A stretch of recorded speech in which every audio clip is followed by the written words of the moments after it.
मनसे अध्यक्ष राज ठाकरे यांनी सोलापुरात माध्यमांशी बोलताना मराठा आरक्षणाबाबत उद्गार काढल्याबद्दल धाराशिव येथील मराठा आरक्षण आंदोलनकर्ते राज ठाकरे यांना जबाब विचारण्यासाठी गेले असता राज ठाकरे काय म्हणाले पहा.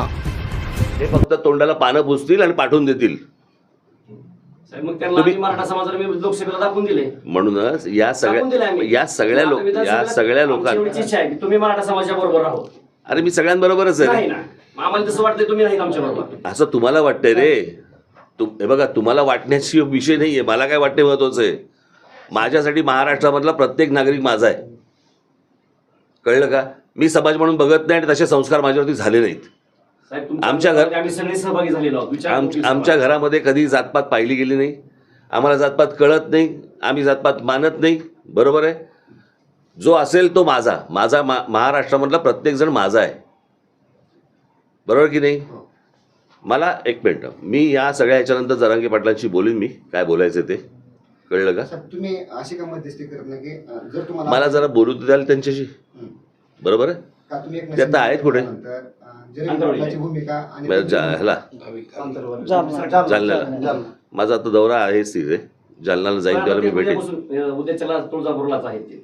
उद्या सोलापूर पश्चिम महाराष्ट्र दौरा चालू. उद्या मुक्कामी आहे तुळजापूरला. उद्या संध्याकाळी बरं, मला जरा फोन दे त्यांचा. मी त्यांच्याशी बोलून घेतो आणि त्यांना सांगतो काय बोलायचं तुम्ही सांग. काय होईल साहेब, आम्हाला तुमची कुठलीच अडचण नाही. तुम्ही आजपर्यंत आंदोलन सक्सेस केली आहे त्याच्याबद्दल आम्हाला दुमत नाही.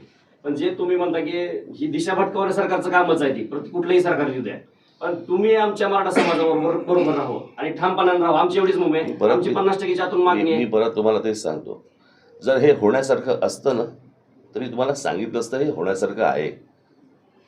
याच्यासाठी घटनेमध्ये बदल करावा लागेल. याच्यासाठी केंद्रामध्ये हे बघा, हे सगळं शरद पवार साहेबांना माहिती आहे. हो माहिती आहे ना? त्यांनीच केलेलं आहे. बरोबर ना? हे सगळं त्यांना माहिती आहे ना? मग हे का नाही केंद्रात बोलत? आत्ता पण 2 दिवसापूर्वी मुख्यमंत्र्यांनी त्यांची बैठक झाली. बरोबर. सांगताना बाहेर काय सांगितलं? आरक्षणाबद्दल चर्चा झाली. काय झाली? काहीच चर्चा नाही. म्हणजे प्रश्न असा आहे ना, या सगळ्या ह्याच्यामध्ये हे सगळे तोंडाला पानं पुसणार आणि घोषणा माझ्या बाहेर. आणि तुमचा एक दुसरा मुद्दा असा होता की इथे कोणतरी राजकीय डोके भडकवते किंवा हे आरक्षणचा कुणाला तर राजकीयाला फायदा होईल आणि तो झाला पण लोकसभेला. हे आमच्यात लक्षात आल्यानंतर जरांगे पाटलांनी 28 ऑगस्टला 29 ऑगस्टला आमची भूमिका स्पष्ट करायचं ठरलंय.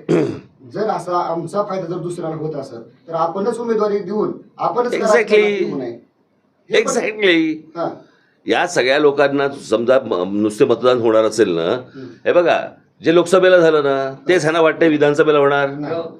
असं त्यांना वाटतंय ना त्यांना. त्याच्यासाठी हे सगळे त्यांचे प्रयत्न सुरू आहेत. ज्याच्यासाठी तुमची माथी भडकवली जातील. हे बघा, ते भुजबळ बोलतात, तुम्हाला शिव्या देतात, मग बाकी ते ओबीसीना शिव्या देतात. याच्यातनं फक्त माथी भडकवली जातील. हाताला काही लागणार नाहीये. म्हणूनच मी तुम्हाला सांगतो, या सगळ्या ह्याच्यामध्ये मला त्यांच्याशी शांतपणे बोलू देत. कळलं का? काय याच्यातनं मार्ग निघतो तो काढू आपण. आजपर्यंत काय झालं नसेल साहेब आमचं एवढं. हे बघा, मला जर समजा तुम्ही विचाराल ना, ते बाकीचे सगळे राजकारण करत आले. मी तुम्हाला जे असेल ते तोंडावर सांगणार. बरोबर की नाही? मला तुमचा काही गैरफायदा नाही घ्यायचा आहे.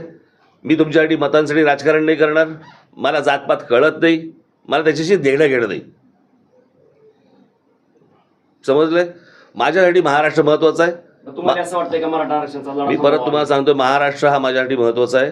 मला या सगळ्या गोष्टींमध्ये फक्त एकदा त्यांच्याशी बोलू देत. माझं बोलणं झाल्यानंतर मी तुमच्याशी बोलेन. तेच बोलतील तुमच्याशी. तुमची भूमिका स्पष्ट करा. मी परत तुम्हाला तेच सांगतोय, तुम्ही माझ्यावरती हा दबाव नका टाकू. मला त्यांच्याशी बोलू देत. बोलल्यानंतर बोलू देत. ठीक आहे. समजलं? घसे सुकले असतील तर पाणी पिऊन घ्या.